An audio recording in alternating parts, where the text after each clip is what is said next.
go. There we go. Ladies and gentlemen, welcome to Coffee with Kev and Okies in the Wild. Absolute pleasure to have you here in my home studio.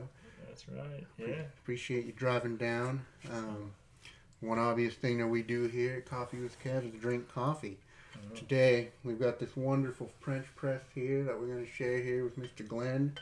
Got some amazing coffee from a friend who's a roaster and has a coffee business up in South Dakota called Thunder Coffee. He is essentially my primary supplier for coffee beans nowadays. Freshly roasted, freshly ground, straight from bean to cup. Hopefully you enjoy it. And we can join it with some solid conversation today. Not a sponsor, by the way. Huh? Not a sponsor. Not a sponsor, but if you want to sponsor me. Love it. Love it. But I guess, first of all, Glendale here, a little history on us. We were both roommates back in college. We shared a lot of coffee together on his Ninja coffee maker. That thing went hard in the paint, I'll tell you what. Let me go ahead and introduce Mr. Kev here. Kevin Mendoza. He's got more degrees than a thermometer. The man's traveled the world, seen it all, and here in Okies in the Wild, we are very excited for the first Sunday sit-down to be with this man here. So, yeah, we're going to have a good conversation today. I think so. We haven't talked in a while. Yeah. We really haven't. First of all, it's an honor to be your first guest on this thing. I'm looking forward to it, and hopefully a continued relationship here. Yeah, which brings up that there's some talk, some rumbling that this could continue, but we're going to see how it goes. We'll see. Sounds like we both have some technological barriers or things to grow on. We're both setting up a home studio, trying to figure all this out. Yeah. We're going to figure it out with y'all. So that's right. Get to see us struggle. Well, I guess one question I kind of have for you is what is your vision for your channel? Like, tell me a little bit about Okies in the Wild. I know it started off as kind of a fun little random thing, but it seems like you have big goals for it. Yeah, so ultimately, man, it's all about inspiring, being me growing as well as helping people grow. It's been my vision from the beginning is let's see where we can go. Let's see what we can do. I have terrible confidence in myself, so I said let's just put myself in front of a camera. I'll be myself, and hopefully along the way my goofy self will help other people be who they are. I mean, that is ultimately God's design for us, right? To be who we are. It's the reason He made us all different. Amen to that. So, yeah, that's the ultimate goal. That's awesome. I think that's one thing that excited me about this idea is we kind of have the same, perspective on that. I also am not the most self-confident guy. My self-esteem probably lower than this ninth ring of hell, but I'll tell you what, I was playing around with the cameras here lately, like trying to figure out what setup I wanted. Seeing myself in front of a camera is not the best thing. It definitely makes me think I need to hit the gym more, quit eating Chick-fil-A, but I kind of same with you. Like, I wanted to put myself out there. I know that for me personally, one thing that I enjoyed living with you and the other guys at O222, hashtag O222, quality conversation. That was really the first time for me that I was surrounded by a group of guys or people in general where conversation was organic, conversation was meaningful, and it actually grew a relationship. I feel like we don't really get that in the world anymore. All of our conversations, I think, are just very surface level. You don't really get to talk with people, and anything meaningful nowadays especially can be taken as controversial. And this, my goal for my channel was, for one, talk about any and all things. Whatever comes to mind is what we're going to talk about. There's no judgment here. Even if I have a differing opinion on things, we all have different opinions, and that's okay. That's right. The world should not be as divided as it is nowadays. So I really just want to take the opportunity to bring together guests, bring together close friends and other people out in the Mm. community and just talk about life. Bring together that quality conversation that's really missing in the world nowadays, and hopefully inspire you guys to have these conversations with people Mm. that you know and love, and hopefully make the world a better place and give you some conversation to listen to that, isn't useless. Right. So that was definitely a big, exciting thing for me getting together on this channel with you and kind of seeing our similar goals align and go Yeah. forward in that path. Yeah, you brought up something I think, and I actually talked to someone on the way here about it. If we just had a conversation instead of just getting offended when someone says something, like if we actually seek to hear their point of view, like how much we would learn from the other person. And I mean, you've seen through like 2022 how divided people were from literally everything. Just to sit down and go, hey, all right, let me hear you out before I make any opinions. Because I think we realize that a lot of the time we're coming from the same place. We might land on different views, and we can respect that. But yeah, I think we come from the same place a lot of the time. I agree with you, and I actually have a really cool memory. So when I was in grad school, I actually had the opportunity to be classmates with a young lady who is currently a serving member of parliament at Sweden. She has a really cool story. She's a dual citizen. She's originally from Michigan, but somehow had dual citizenship with Sweden, and I guess lived over there or something, and got involved in the political landscape. And like the last year that I was in grad school with her, she won the election to be a representative and a member of parliament for Sweden. And I remember I got to just sit down with her, have some, I think we had coffee and tea or something, and literally talk about one of the most divisive ideas that is currently out there. And we talked about abortion. She was, she saw it one way and I saw it the other. But the coolest thing about it was there was no yelling, there was no getting angry with each other. It was literally me hearing her side, her hearing my side, and just agreeing to disagree. But it was such a valuable experience to me. For one, I mean, I get to say I talked to someone that serves in the government, even if it is in a different country. And for two, to have two completely differing ideas and perspectives on such a controversial topic, that it was just a conversation. There was no attacking each other. It was just listening, and that is something that I really want to bring to this channel and to the world. Yeah. So let my audience know a little bit more about you. You're married. Yes. Yeah. So tell me about what you and your wife do. So I'm married blissfully now for, I believe, 7 months. We got married at the top of the tallest building in Oklahoma City, which I don't know if you guys are tracking the time date, but yesterday someone actually free climbed that. So that was wild. Oklahoma City made national news for something, other than, controversy. But yeah, we got married then. I've known her for, I believe, 3 years. We met at Oklahoma Baptist. Economics class, the most romantic classes of all. And, I thought she was cute. And eventually, after a couple of cold shoulders, I managed to get her to kind of start going out with me. She was a little upset about that. We got together my last year of college, and then I left. I went to grad school for 2 years, and I was like, we're together now, but I'm leaving. And she was ready to settle down, per se. And, I didn't give her that opportunity. I had a goal of waiting like 5 years, and I made it 3 out of those 5, but 2 of those just because I left. But honestly, I probably would have done it sooner. She was the partner in my life, and she's the person that I want to be with forever. But what we both do is I currently work for a large consulting company, one of the big fours.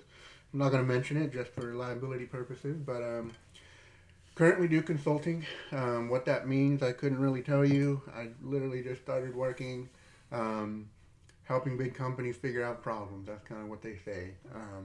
On the side of that, I'm a very ambitious and an entrepreneurial guy, and so is Ashley, my wife. And we're both trying to kind of move away from that. So one exciting thing that I'm actually excited to talk to you about and put out in the world is we are starting a coffee roasting business. So we are going to essentially roast our own blends of specialty coffees, ship it direct to your home, and it's going to be as fresh as you can get it. We're not even going to make them until you make that order. So You're going to get the freshest coffee that you can get. And we're super excited about that. We're just now in the beginning phases of that.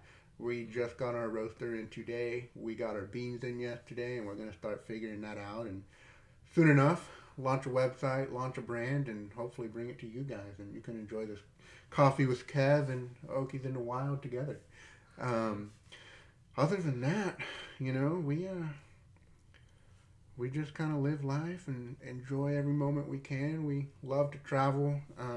COVID kind of put that on a back step for now, but the world's opening up and we're super excited. As Glenn mentioned, I traveled the world, and that's mainly because government paid for it. Hashtag student loans. I went to grad school and I traveled to a bunch of European countries when I was out in London going to school. Went to Italy, France, Belgium, Ireland, Scotland, Sweden, and Denmark, I believe was all of them. And it was awesome. I'm ready to get back over there. But yeah, just living it up here, being close friend with Mr. Okies in the Wild, Mr. Glenn, and just enjoying life. What about you? What's your background? Well, so I'm married to my wife, Becca. And yeah, we've been married for, it'll be 5 years in August. Goodness gracious. Let me tell you, it has flown by. I remember that wedding like it was yesterday. Yeah. Yeah, but no, so right now I sell jewelry. So that's what I do for a living. So that's a good time. I'm working on a master's and another master's, but Trying to catch up to me, huh? That's right. No, trying to do it in half the time too. Oh my gosh. But no, so life is pretty hectic. But you know, it's got to do a little bit of traveling, mostly within the United States. But as the whole channel has shown, like that's one of my favorite things is to go out and like explore different states, see what's going on. Going to Wisconsin in August. Gonna see what's out there for us in Wisconsin, but for a little bit be in Oklahoma, just traveling around. Gonna take some trails, stuff. Yeah, there you go. That's what's been going on. Nice. So, first off, I was the lucky person to be one of his groomsmen at his wedding, and this guy, he decided, like, I'm pretty sure right before the wedding to just get lost. Like, we couldn't find this dude for about 30 minutes. We were like, where did he go? And he ended up going down to a creek, I think, or something, and slipped. He was on the ground, all scratched up. We had to, like, scramble to get him back in shape for the freaking podium. That was a wild adventure. This guy doesn't do anything contemporarily. It was a good time. That wedding was great. Beautiful scenery. I remember this awesome like lodge thing in the background. We were taking pictures, and it was just a fun time. You mentioned life's a little hectic. Why is it hectic? What's so hectic about selling jewelry? Well, for one, selling jewelry right now is a whole different animal. For one, jewelry is a luxury item that people don't necessarily need, but it's a desire. But it is something that it carries a memory with it. So no matter what type of jewelry you're selling, people are coming in to celebrate that. Whether it's the life of a loved one, a wedding, a birthday, everything, it comes with some type of memory. A lot of times you become the bearer of the stories. So it's something that you got to struggle with. Something you take home a lot of times. So there's that. I'm the manager at that, so dealing with that. Also working on 2 separate masters at the same time. That gets to you. Uh-huh. Yeah. So got that going on. Then just every day waking up and trying to learn something new about my wife, that's I signed up to be her partner, and it's every day. It's an everyday struggle. Try not to take a rest on that, because you know what, that's your partner. You got to know every ounce and every lesson that they can teach you. Mm-hmm. So what I'm hearing is your wife's difficult. Not at all. What's those No. troublesome? Tell me. So, uh, not to get, I guess, too into it, but yeah, she's got a few surgeries. Mm-hmm. And that's the reason we're going to Wisconsin coming up. She's gonna have another surgery. And watching her, I mean, she is literally the strongest person I've ever met because she handles it better than I do. And yeah, man, just watching her try to get healthy. It's a daily task. Literally, like what she eats, like where she goes, what she can do, all depends on like where she is in her health. So watching that, so not to say she's difficult, no, but she is. She's inspirational. Let's put it that way. Yeah. Yeah, that's awesome. For one, just as a disclaimer, I was giving you a hard time. Becca's great. But yeah, I think that's something that a lot of people nowadays, especially the youngins, ring by spring type of people, they don't fully understand that once you get married, it's really a daily decision to really take care of your person, learn everything you can about them, be there for them. It's not as easy as dating because, dating, you're doing everything you can to impress them and you want to look good. But once you're married, you live together, you don't always look good. You don't always want to put on your best face. And being very conscious of that, and also knowing that while they have struggles, you can be vulnerable to have struggles as well.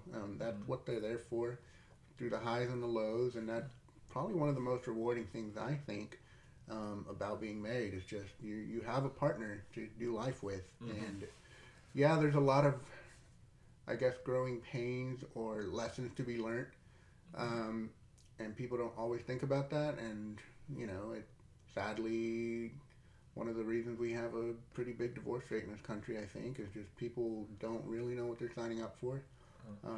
People don't decide to love. That's one thing that I learned being with my wife early on was, love is not an emotion. It's an action. It's an everyday action to love that person, whether you feel like you love them or not. Especially once you're married. I mean, you have to be there for them, and you have to just, I don't know, take care of them and be aware of all your decisions. People don't realize that, I don't think. And unfortunately, if more people knew that, I think we'd have a lower divorce rate. We'd have less cheatings out there. I think people maybe just wouldn't get married because they're like, okay, maybe I don't want these consequences. But there's so much good to it. I know for me personally, I was one of those guys that was like, I don't want to get married. Like, I want to be out there, play the field for a while, live my life and build something before I commit. But for one, I'm not pretty enough to be out in the field that long. For two, it's a lonely road. I've been growing as an entrepreneur, growing as a career person, growing as a person in general, as a married man, and it's been great. I mean, we're both growing together. She's there for me when I fall, and likewise the other way around. And I think that's one cool thing that I've seen, especially with my close friends like you and our other friend Grant, who we've just all managed to pick high quality partners and have been able to just, live life to the fullest because of that. They really enhance our life. And I don't know, that's a cool thing for me, and one thing that I hope a lot more people kind of pay more attention to and are more wary about is just finding a quality person, but also being a quality person when that happens. Yeah. So you mentioned something that I want to go back to because it's one of my favorite topics to discuss. It's the divorce rate. All right, so how they figure the divorce rate that everyone quotes, the 50%, right? Just assuming that's what you're alluding to, the 50%. So how they figured that out is in the year, let's say 2021, let's say 100 people got married. 50 got divorced. Not the same couples, but they're two separate categories. But I feel like they use that stat to either scare people away from marriage because they're like, well, 50% of them fell, or to use it as an excuse to get divorced.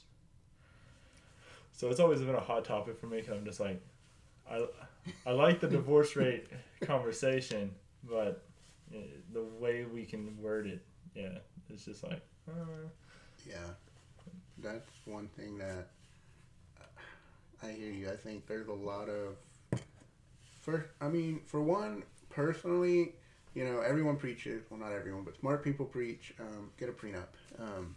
I think that's super smart. I mean, there's still always that possibility there, and you want to kind of protect what you have. But, assuming you don't, the fact that people say that simply because they see it as an option is what bothers me. I mean, when you get married, you should go into it without you should decide up front, I am not getting divorced. There's, for me personally, one reason and one reason only you get divorced, and that is adultery. I mean, that is biblically a thing.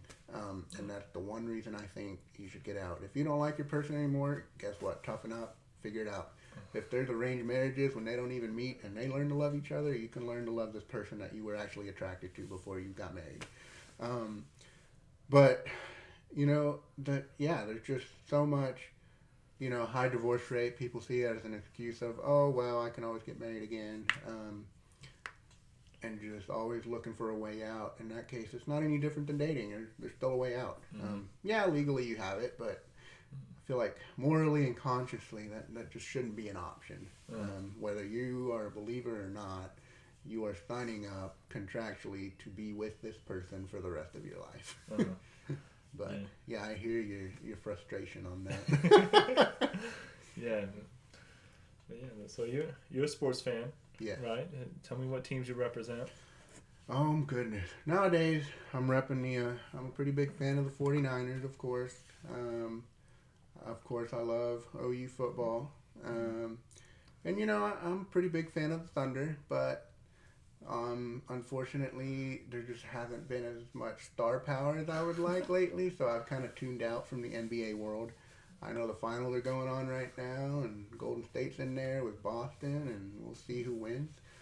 It's looking like you're wearing a lucky oaky green shirt. I'm guessing you're rooting for Boston. But that can't be right, because I know you were a Golden State fan. Not even a little bit. Oh my gosh. Yeah. But yeah, that's kind of it. I was pretty involved last season in like OU football type of deal. Whenever Coach Venables came over, I went to the announcement where he was there, and they made a big rally, and that was pretty cool. I went to the spring game, not this past year when they filled it up, but the year before that. And it was pretty fun, and we went to a couple of U games, and it was a fun time. But yeah, I've always just kind of been into football mainly. I mean, I grew up kind of playing football in high school and junior high, and just having a good time, How about you?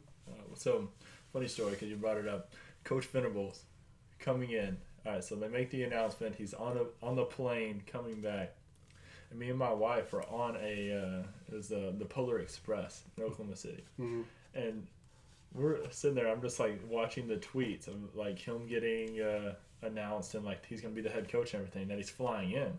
Mm-hmm. I'm like, Becca, as soon as we get off here, we're running to the car and we're going to Norman. So we run over there. We get in the car and we're driving down the interstate, speed limit.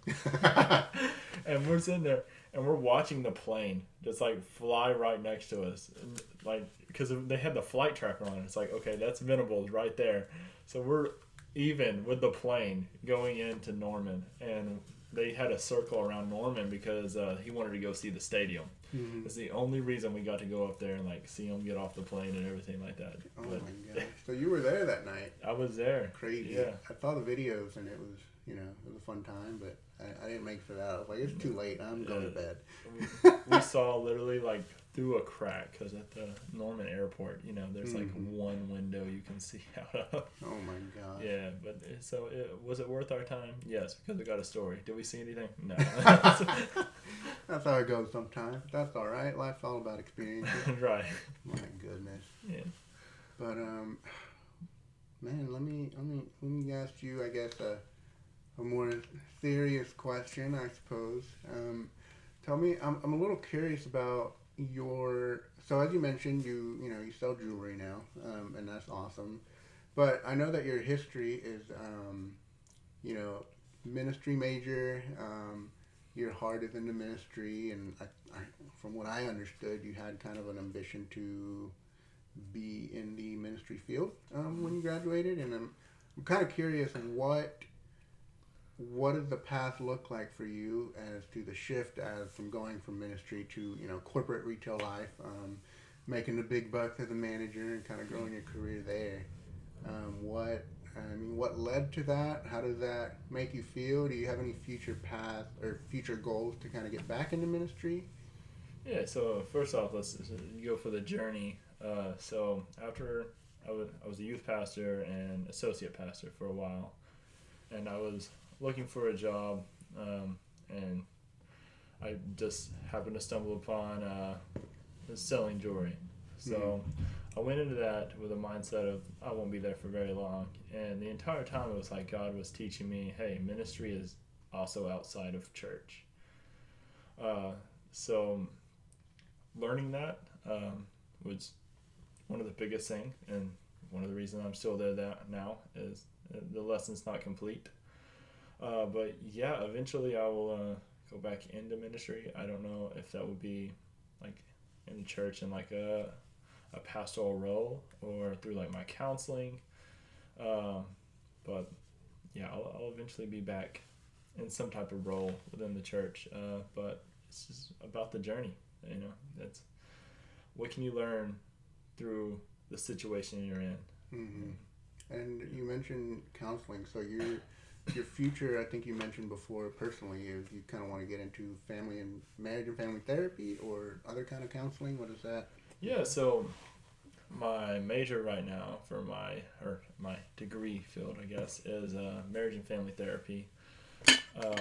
It's an option of what I want to do with the counseling. I want to do more of an emphasis on sexual assault, but to do that, I'm gonna, have to do some extra training and stuff like that. Once I get my degree done. But that's my future goal is an emphasis on that and addiction counseling as well, because I've grown more in love with that type of field. But the ability to help people, I mean, that's the ultimate goal, right? One of the beautiful things about counseling is like I can work through multiple specialties and meet people where they are instead of hoping to meet people where they are. Mm-hmm. That's awesome. You mentioned something that I think is really a key point that a lot of people miss, is that ministry is not just in the church. I learned that lesson when I was, I want to say in undergraduate, but it was a very eye-opening thing for me. Like, if you really think about it, the world is a big place, and while that's true, you can't impact everybody. But you also got to realize, look internally, and you have your own world. I mean, everyone, philosophically speaking, has their own world. So how, if you want to impact the world, think about it as if you impact at least one person, that's one world that you've changed. Mm-hmm. And the more that you do that, the more impact you have on the literal world. But that doesn't, that's not always in the church. I know there's a lot of people that maybe, like me personally, we're Christians, we're believers, but we don't necessarily go to church or anything like that.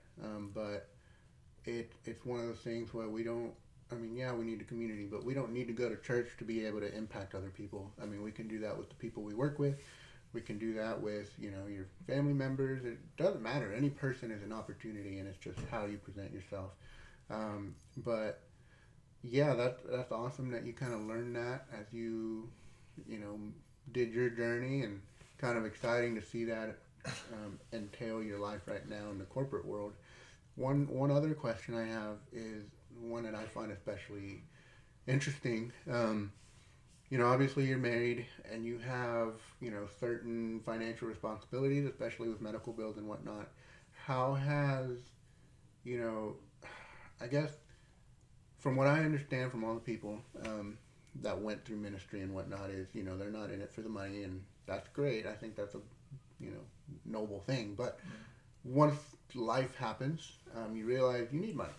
It's just the fact of life. So I wonder, what has has your mentality changed at all on money since, ending school and going into the corporate world, and also learning through marriage that you need more money? I mean, do you look for jobs now more based financially, or is it still with, finances as kind of a back burner to your decisions?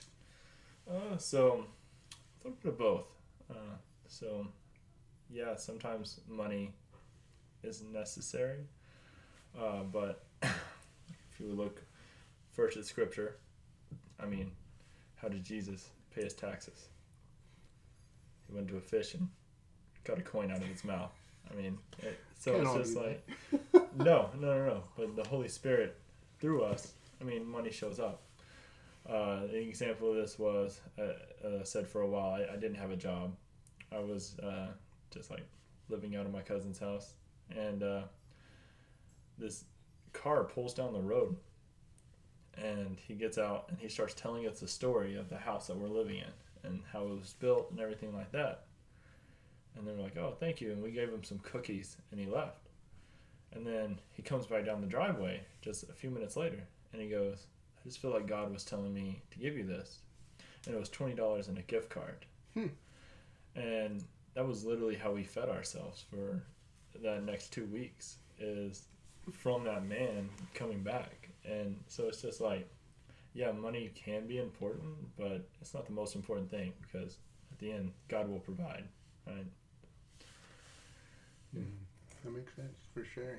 There's a lot of power in that, and that's awesome that happened. And I don't know that I've ever had that sensation where God told me to do something like that, but I'm sure it'll come. Really enjoyed this conversation. It's been fantastic. I hope you feel the same. I definitely do. It's been one of the most high quality conversations I've had in a while, excluding the ones with my wife, of course. But yeah, I love this. I mean, this is the one thing I've missed about the community at college. Yeah. So we've discussed, and this is an announcement for y'all. So we're gonna try to make this a weekly thing. I mean, you're down, so absolutely. We'll get to conversate.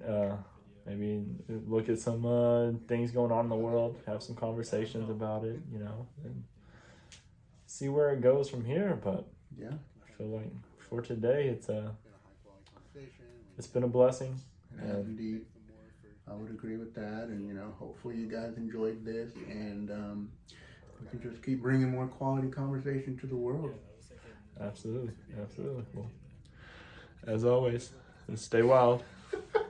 Talk to y'all later.